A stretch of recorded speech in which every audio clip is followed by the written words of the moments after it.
Nah, ya. Assalamualaikum warahmatullahi wabarakatuh. Perkenalkan, kami dari kelompok HAFS akan mempresentasikan hasil aplikasi yang telah kita buat, yaitu layanan aplikasi Sapani, di mana Sapani ini adalah Save Animals, di mana aplikasinya adalah sebuah layanan aplikasi untuk adopsi hewan. Next.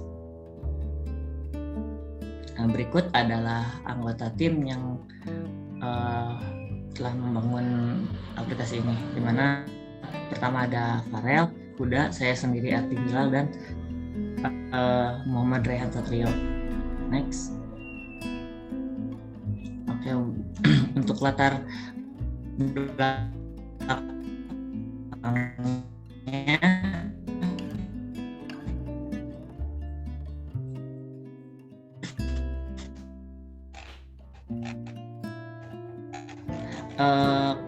satu mungkin yang saya debatin dikenal dengan istilah animalia. Peranan hewan salah satunya yaitu dalam memegang keharmonisan dan juga keseimbangan ekosistem.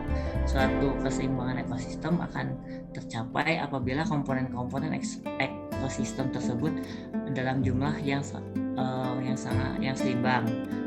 Lalu menurut Rasdi pada jurnal yang pada tahun 2014, hal ini berkaitan erat dengan konsep keanekaragaman hayati dengan upaya pelestarian makhluk hidup, sehingga peranan dan eksistensi hewan di kondisi bumi saat ini sangatlah penting dan perlu dilestarikan. Oke, next. Oke, mungkin untuk permasalahan akan dijelaskan oleh teman saya.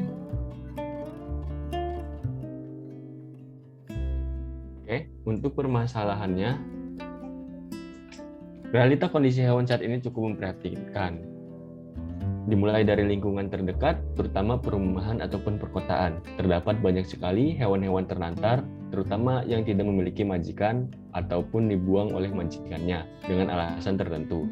Akibatnya, akan banyak sekali kotoran hewan yang berserakan secara sembarangan, baik di pelataran rumah ataupun di jalanan perkotaan. Tentunya, secara estetika hal ini akan sangat mengganggu bagi manusia, tetapi lebih buruknya lagi bahwa kotoran tersebut menjadi perantara penyakit hewan yang dapat menular ke manusia yang dikenal dengan istilah zoonosis. Contohnya adalah rabies. Next. Solusinya yang kami berikan yaitu menyediakan layanan aplikasi untuk menghubungkan penyuka hewan atau pengadopsi hewan dengan hewan yang membutuhkan majikan. Lalu fitur unggulan yang kami berikan memanfaatkan fitur geospasial untuk mempermudah informasi geografis hewan secara akurat. Lalu sarana dan identitas profil pengguna sehingga pengguna dapat saling bertanya satu sama lain. Sebagai fakta pendukung survei, kami melakukan survei terhadap 32 orang pria dan wanita mengenai hewan terlantar.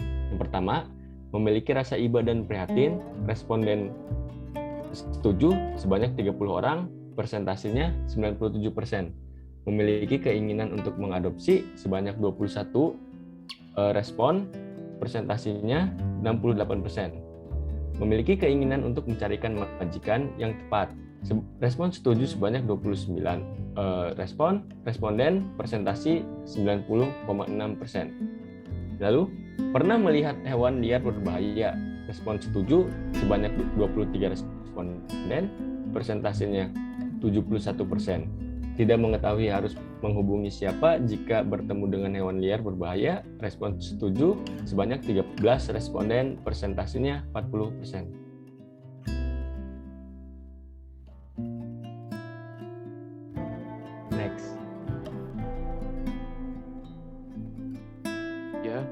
Selanjutnya, saya akan mendemonstrasikan website Sapani. Ini adalah website Sapani, dan ini adalah halaman landing page dari website Sapani.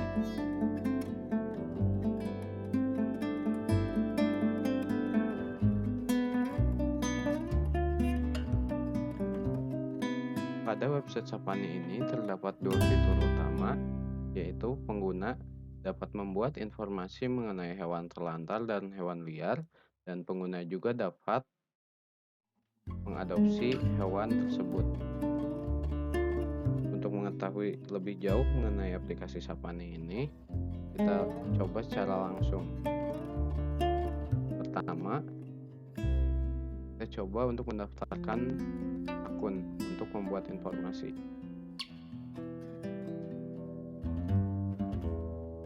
Kita isi halaman suara,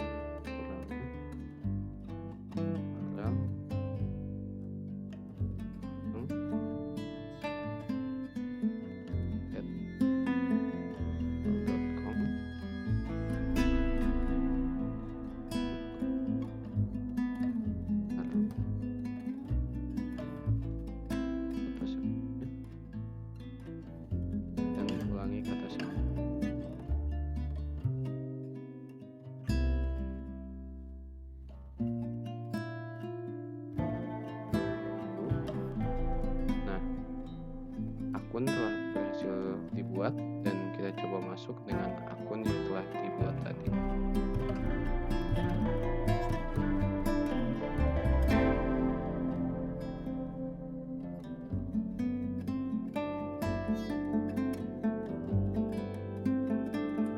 Nah, kita sudah masuk ke aplikasi Sapani ini, ke website Sapani ini. Kita dilihat dari sebelah kanan ini, dimana berubah menjadi Farel ganteng. Lalu kita langsung saja untuk membuat informasinya. Kita isi judulnya sama dengan kucing, dan untuk deskripsinya masukkan banyak makan.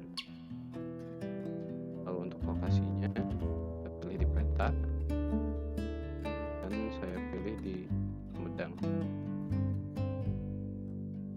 Lalu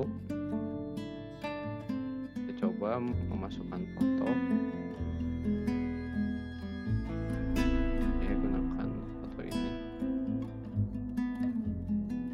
Lalu jangan lupa mencentang saya menyetujui kebijakan privasi dan peraturan yang berlaku. Lalu klik buat informasi. Nah, dan data berhasil ditambahkan dan data akan ditampilkan di sini. Judulnya kucing oren, status belum diadopsi, dan tanggal dibuatnya pada tanggal ini. Dan kita juga bisa melihat dan hapus data tadi yang telah dibuat.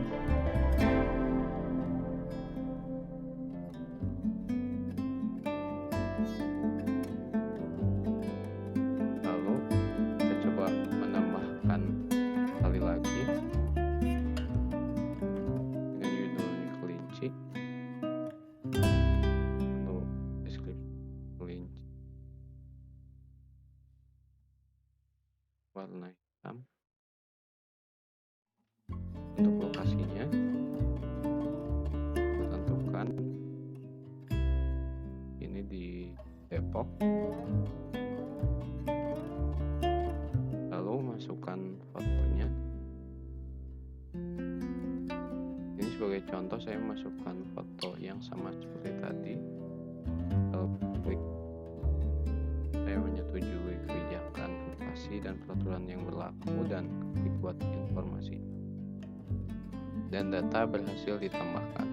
Kita dilihat di sini data berhasil ditambahkan ke database. Lalu selanjutnya kita akan mencoba mengadopsi kelinci ini dengan akun yang berbeda. Pertama kita logo terlebih dahulu. Lalu kita masuk dengan akun yang telah dibuat sebelumnya.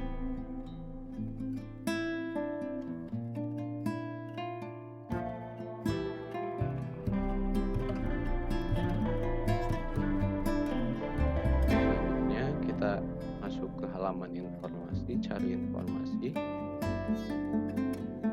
Ini terdapat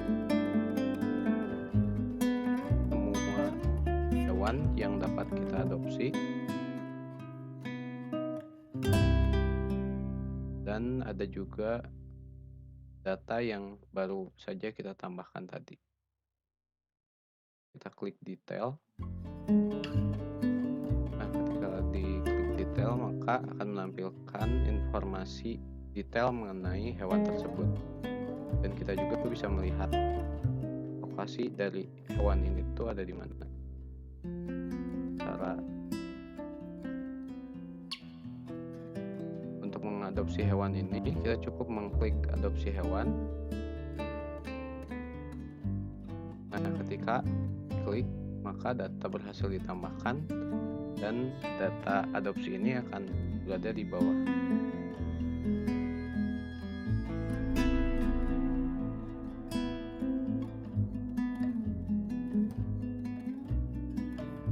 Selanjutnya,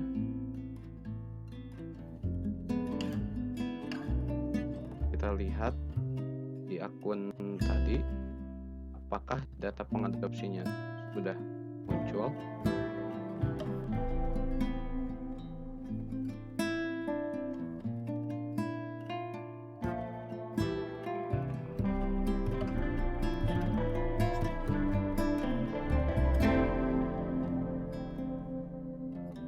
Kita lihat daftar informasi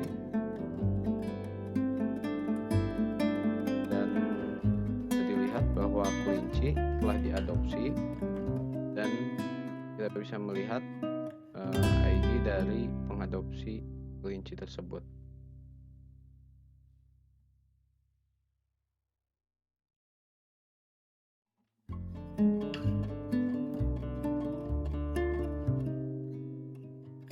Selain dua fitur utama tadi, aplikasi Safani ini juga memiliki beberapa fitur lain, yaitu di sini terdapat informasi mengenai penangkaran yang bekerja sama dengan aplikasi Safani.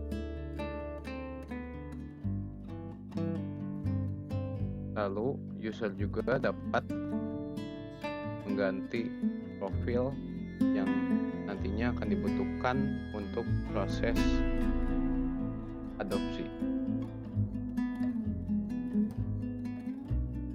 Mungkin cukup untuk demonstrasi website Safani. Selanjutnya akan dilanjutkan oleh teman saya. Dilanjutkan ke presentasi selanjutnya. Oke, baik. Bisa di next. Nah, setelah tadi dijelaskan oleh Huda terkait demonstrasi websitenya, sekarang kita akan lebih ke teknis dari aplikasi yang telah kita kembangkan. Nah, bisa dilihat ini struktur database yang kita gunakan, di mana di sini kita menggunakan MySQL sebagai database penyimpanan. Secara gambaran bisa dilihat memang agak banyak tabel yang tersedia, namun ada 3 tabel ini yang menjadi fokus utama, yaitu ada tabel animals, ada adoption, dan juga ada user. Oke, boleh di next selanjutnya. Nah, ini ada arsitektur yang kita gunakan tadi. Jadi di sini kita mengimplementasikan konsep RESTful API sesuai dengan konsep atau pembelajaran yang didapat dari mata kuliah pengembangan aplikasi terdistribusi.